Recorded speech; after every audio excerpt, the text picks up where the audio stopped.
me in the pledge. I pledge allegiance to the flag of the United States of America and to the republic for which it stands, one nation under God, indivisible, with liberty and justice for all.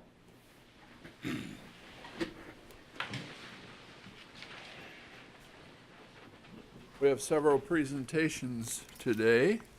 And we'll start with, I think Pam may have a prior commitment, okay, but Mr. Lamping is here.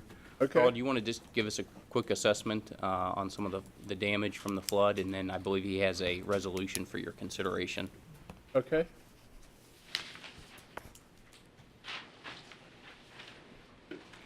Been a busy time for you and your department. Yes, we are. Yes, it's been a busy week since late Saturday night. Yep.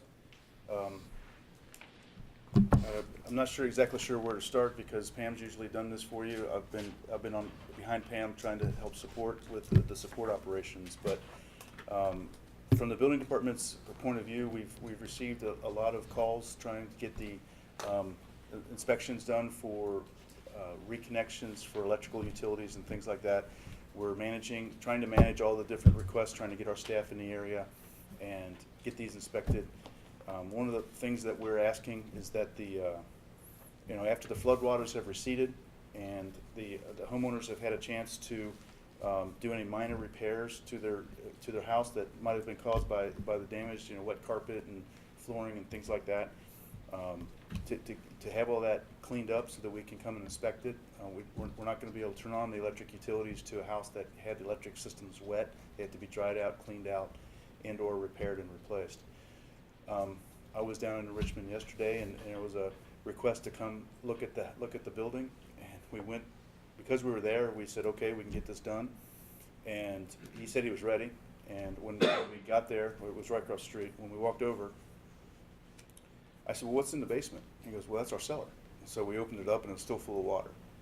So the things have to be cleaned up before we can approve them. That's one of the things I really wanted to try to stress today. We're trying to help as quick as we can, but if the buildings aren't ready to be approved, we can't hook up utilities to something that's not approved. That's one of the things we're asking for help on.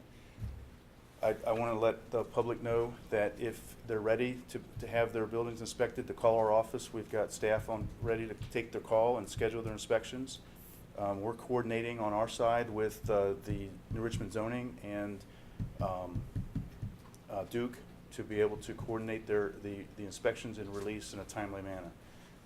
Trying to reduce the number of calls that the public have to make to just our office as a one-point source, and then we'll disseminate all that information as needed to get things done. That's kind of my plan. So today I have a resolution. One of the things that helps us do our job better is when there's a disaster, one of the things that really tie things up a little bit is the payment of fees. So we're asking today to waive the building inspection fees. So if I can just read the motion, is that a good time?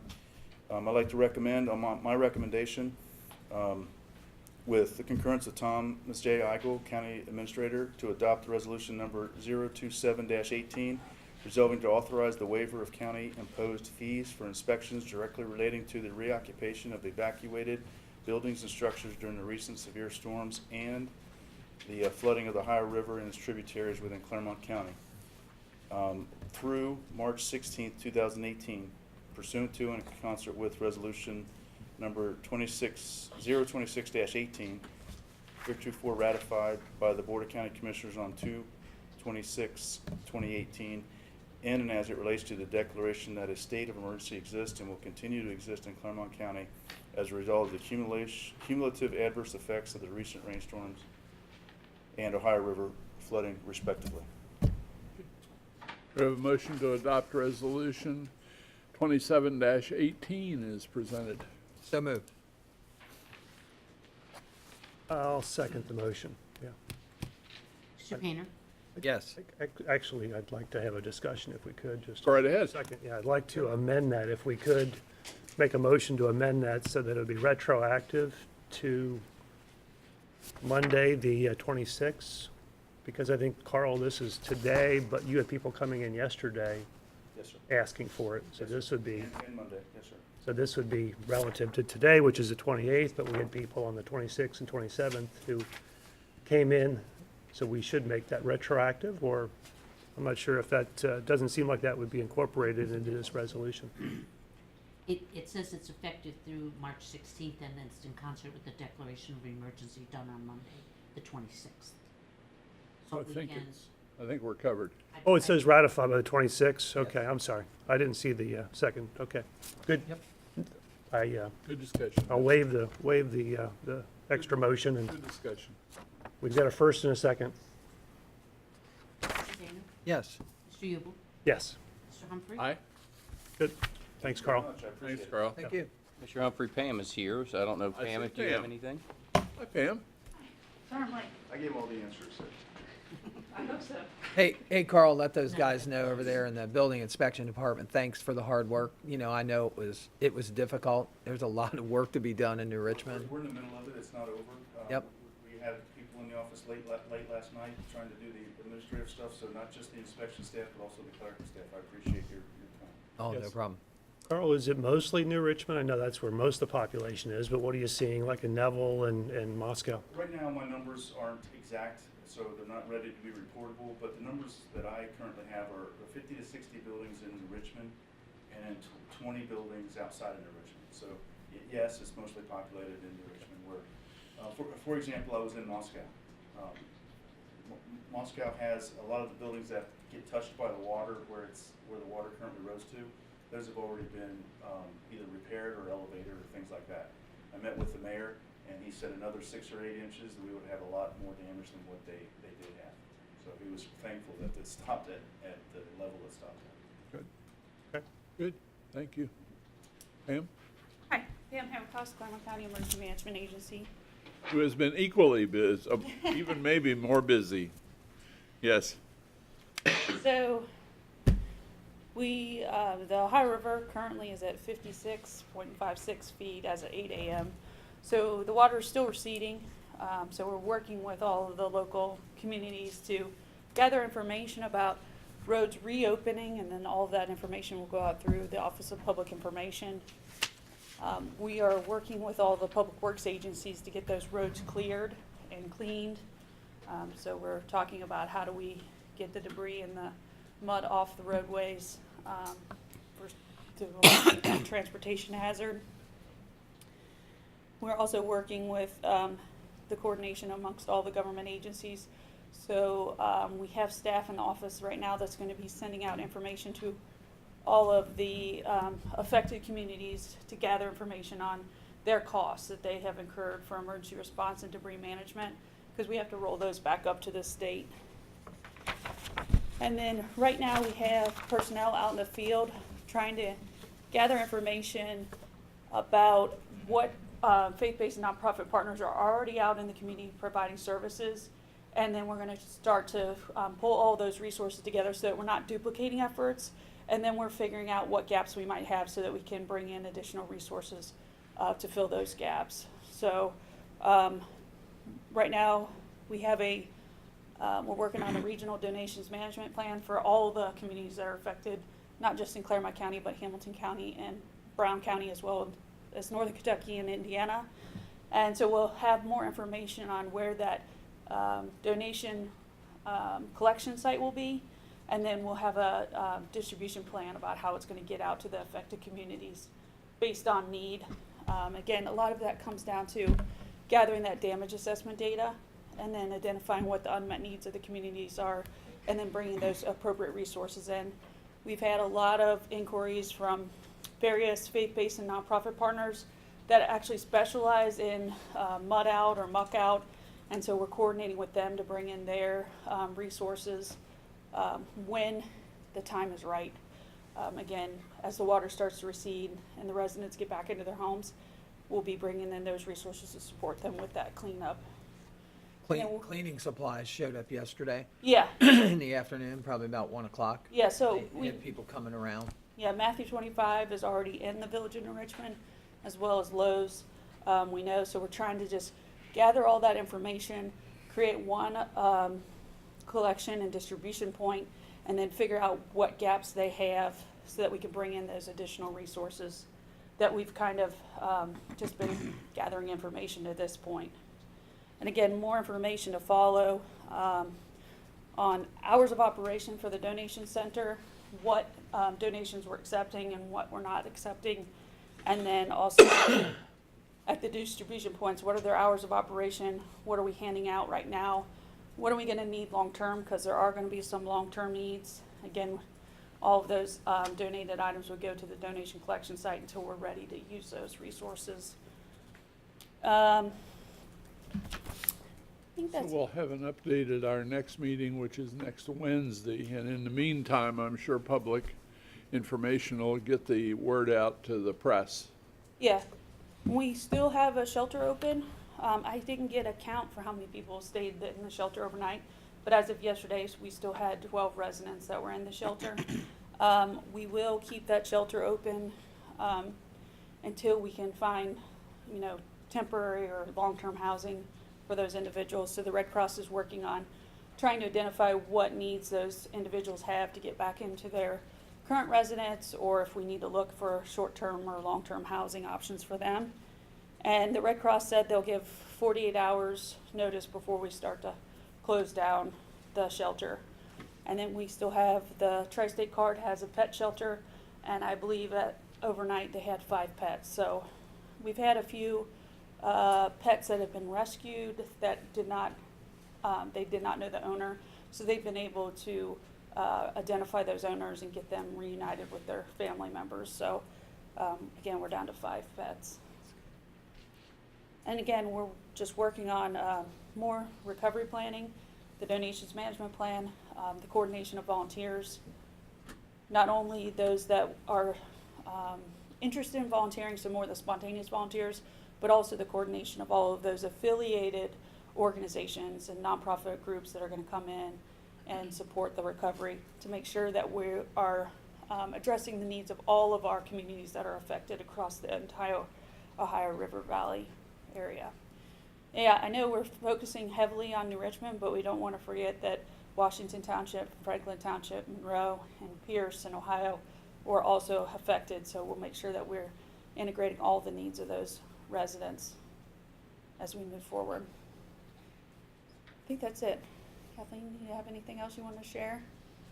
We're trying to, we think we're going to do, we talked about setting up a press conference later today.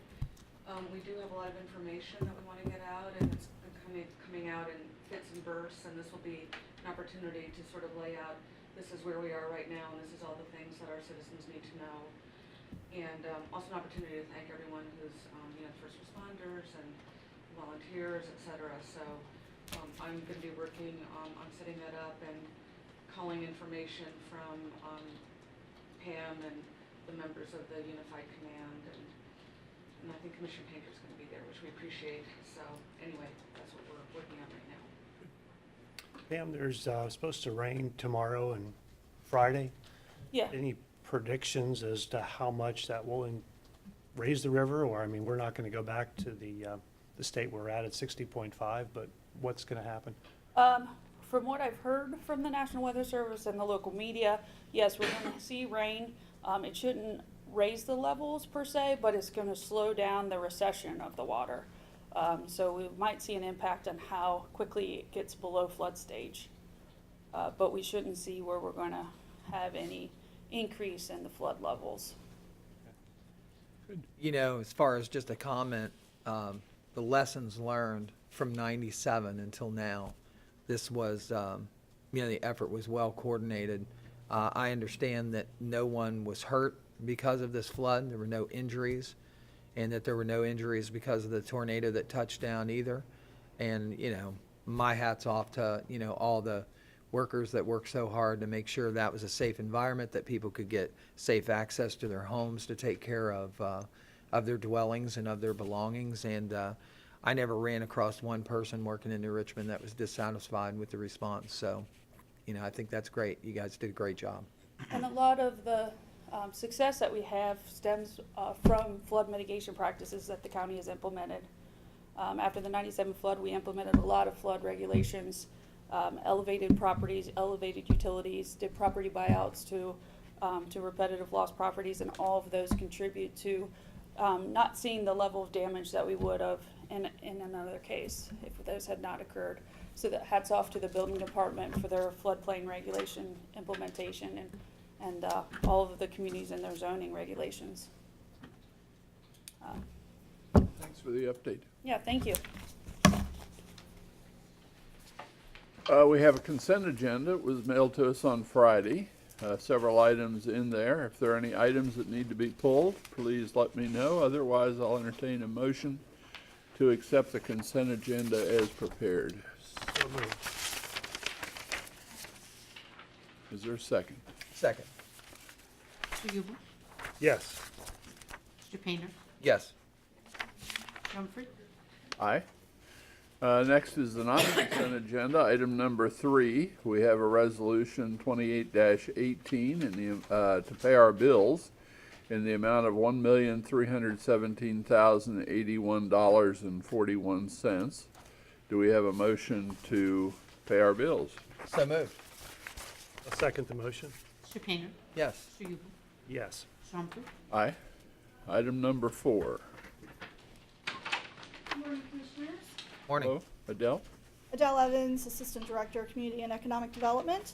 Item number 4 is a recommendation of Andy Kukta, Director of our department, with the concurrence of Tom Eigel, County Administrator, to execute the First Amendment to the Community Reinvestment Area Agreement by and between the Board of County Commissioners, 32 East LLC, an Ohio Limited Liability Company, which is the current owner, with its main offices located in Boca Raton, Florida, and 32 East Center Delaware LLC, a Delaware limited liability company with its main offices located in Cleveland, Ohio, which would be the new owner, to reassign the Community Reinvestment Area Agreement ratified by the Board of County Commissioners on November 19th, 2014, for the granting of a 50% tax exemption for 15 years on real property improvements made as part of the project as identified in the referenced agreement designated Exhibit A, which is attached and made part thereof to 32 East Center Delaware LLC.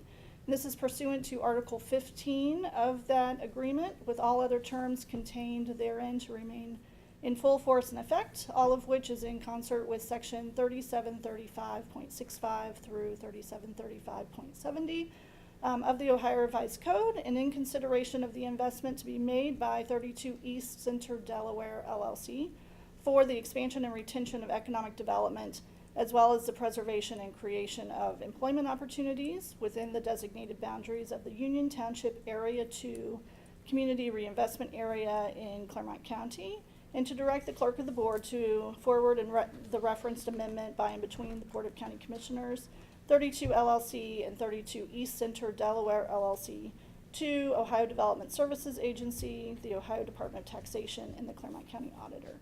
So this is the retail development directly across the street from Jungle Gyms. The county commissioners, at the request of Union Township trustees back in 2014, fall of 2014, at the time, the enterprise zone program, which we typically do tax abatements through, didn't allow for retail. Community reinvestment areas allow retail establishments to be tax abated. So the county commissioners at the time created this area and approved this agreement. 32 LLC, the owners out of Boca Raton, Florida, have entered into an agreement to transfer the sale of that property to this new LLC out of Cleveland, Ohio, and have requested county commissioners to reassign this agreement to the new owner. Only one question, Adele, and it may be a moot point. I know this agreement was, the original agreement with the Boca Raton company was entered into in 2014 and was a 15-year agreement.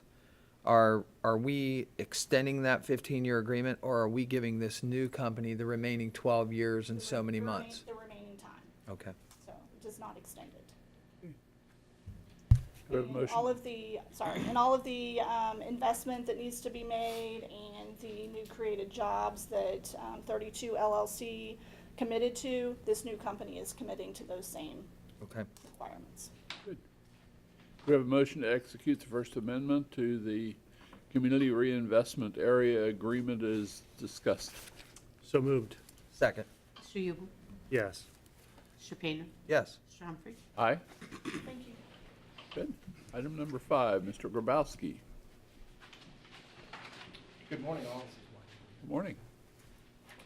Agenda item number 5 is a recommendation from myself, Wade Grabowski, Clermont County Facilities Management, with the concurrence of Mr. Thomas J. Eigel, County Administrator, to adopt resolution number 029-18, resolving to accept the bid of $43,000 submitted by Ron Sears, RJK Property Preservation, Cincinnati, Ohio, for the forfeited real property located at 5 Old Orchard Drive in Union Township, Clermont County, Ohio, and identified as parcel identification number 41-61-05-064, pursuant to and in compliance with the sections 2981.12, 307.09, and 307.10 of the Ohio Revised Code, and in concert with resolution number 191-17, ratified by the Board of Commissioners on 12/2017, and subsequent thereto, to authorize Mr. Thomas J. Eigel, County Administrator, for and on behalf of the Board of County Commissioners to execute all closing documents to complete the sale for the aforestated property as identified in Exhibit A, attached thereto, and made a part thereof. Wait, was this the building that was Sheriff? That is correct. Condominium. Okay. Off of Mount Carmel, Yeah, Tabasco. really surprised that it brought that much. I think everybody was thinking it would bring a lot less, but I saw firsthand the investment people that are there at the public auctions that's hosted by the sheriff. They get into a little frenzy going there, and it was back and forth, and it was a good sale. I mean, it was a very good price for that piece of property, in my opinion. Yeah, I think attended townhomes that were in that same place were on the books for about 64,000 Yeah, and, inhabited. yeah, and they were fixed. They were Right, ready to right. go. This one They- had to they be were stripped, They gutted. were in running order. Absolutely. compared to This was not that great. I mean, it was pretty rough. So I think this was a very good deal. So do we have a motion to adopt resolution 29-18? So moved. I'll second the motion. Mr. Painter? Yes. Mr. Ubel? Yes. Mr. Humphrey? Aye. Thank you. Thank you. Item number 6. The Board of County Commissioners has before them a recommendation from the prosecuting attorney to authorize Thomas J. Eigel, County Administrator, for and on behalf of the board, to sign the discovery responses and other lawsuit documents as may be necessary in the Sarah Wilson et al. Versus Eric Gregory et al. Litigation in the United States District Court, Southern District of Ohio, Western Division, case number 117 CV 00554. Do we have a motion to assign a discovery response and other lawsuit documents to Mr. Eigel? So moved. Second. Mr. Ubel? Yes. Mr. Painter? Yes. Mr. Humphrey? Aye. And the last is a supplemental appropriation. Right, we have one change in the appropriations this week. It is in the motor vehicle and gas tax fund, other expenses. It's a reduction of $570,100. This is something I discussed a couple of weeks ago, probably 2 weeks ago, with regard to the engineer's fund and the balance and what was appropriated versus his revenue stream. So they did reevaluate, and we're going to reduce that at this point. Okay, do we have a motion to adopt the supplemental appropriation as contained in item 7? So moved. I'll second the motion. Mr. Painter? Yes. Mr. Ubel? Yes. Mr. Humphrey? Aye. And if there's nothing else, Thanks, Suki.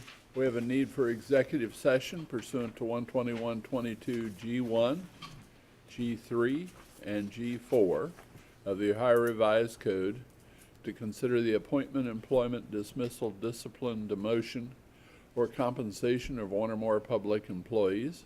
That's the first one. Number 2, to confer with the prosecuting attorney regarding pending and imminent litigation. And the third is to prepare for and conduct or review negotiations or bargaining sessions with public employees concerning their compensation or other terms and condition of their employment respectively. Do we have a motion to go into executive session under those three sections? So moved. I'll second the motion. Mr. Painter? Yes. Mr. Yule? Yes. Mr. Humphrey? Aye. We're back from executive session. No decisions were made. Are there any add-ons? Yes, sir. Okay, then we are in public participation. Is there anyone that would like to speak to us? Otherwise, I'll entertain a motion to adjourn. I'll make a motion to adjourn. Second? Mr. Yule? Yes. Mr. Painter? Yes. Mr. Humphrey? Aye. That concludes our business for today. Thanks for joining us, and God bless. Have a great day. Adios.